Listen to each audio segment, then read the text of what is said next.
ये संतों का दर्शन का फल हो गया। ठीक है, दर्शन के मिलन का स्वरूप है फल। तो भगवान की कथा का कितना प्रताप है। गोपिकाएं कहती है गोविंद हमें आप दर्शन दें या ना दें, कृपा करें या ना दें, और जब से आप गए हैं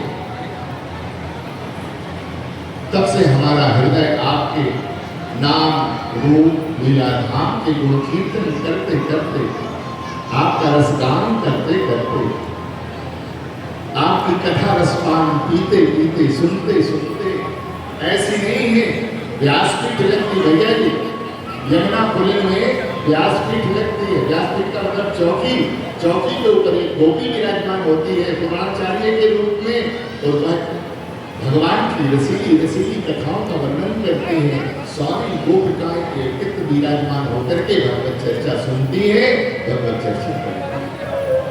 तो गोपिकाएं कहती कि गोविंद हमारे जीवन में यदि आपका कथा रूपी आधार न होता तो हमें लगता हमारा यह देह भी न होता, हम लोगों के प्राण नहीं होते।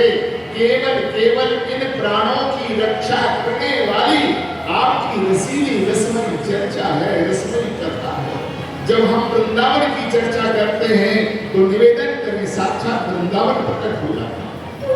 वृंदावन की चर्चा करके वृंदावन प्रकट हो जाता है। कुंज निकुंजों की चर्चा करते हैं तो निकुंज प्रकट हो जाते हैं। यमुना रस की चर्चा करते हैं तो यमुना साक्षात प्रकट हो जाते हैं। और जब हम कुंज में रमण करने वाले कुंज बिहारी की चर्चा करते हैं, जुगल बिहारी की चर्चा करते हैं, रास बिहारी बिहारी जी की चर्चा करते हैं, जुगल किशोर किशोरियों की चर्चा करते हैं, तो साक्षात सरकार प्रकट हो जाती है।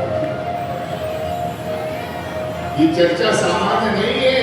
जब जो चर्चा हो रही है भगवान आचार्य चरण इसको सिद्ध कर रहे हैं, ये हमने मंच से कह रहे, व्यासपीठ से दास नहीं बोल रहा, आचार्य वाणी प्रमाणित है।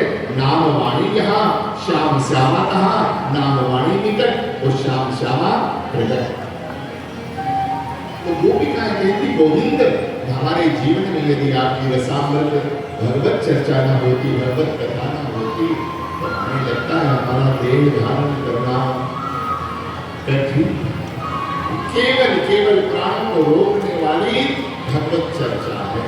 और निवेदन और करें कि जीवन में जिसने भी जहां से पाया है वो संग की कृपा से, संतों की कृपा से, वो सत्संग की कृपा से श्रवण करके ही भगवान की ओर लगा हो।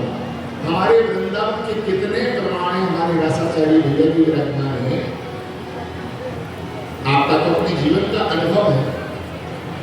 राधा बाबा जैसे महापुरुष रास बिहारी बिहारी का दर्शन करके रसमय स्वरूप हो गया। पूज्य भाई जी का संग पाकर के कहा ज्ञान स्वरूप में स्थित विराजमान, अहम ब्रह्मास्मि के स्वरूप में जो स्थित हो, और आज इतना रसीला बन जाना, रसमय बन जाना, जिनका नाम ही राधा बाबा सरकार कर दिया। केवल पूज्य भाई जी जैसे महापुरुष के जीवन में संगति मिल गई। भाई जी ने कहा हृदय बड़ा सुंदर है, लेकिन ये निर्गुण स्वरूप कौन विराजमान है, तो जब तक रसीला रसना हो तो बात नहीं बनेगी। तो भाई जी ने अनुग्रह किया, तो बाकी उसका प्रताप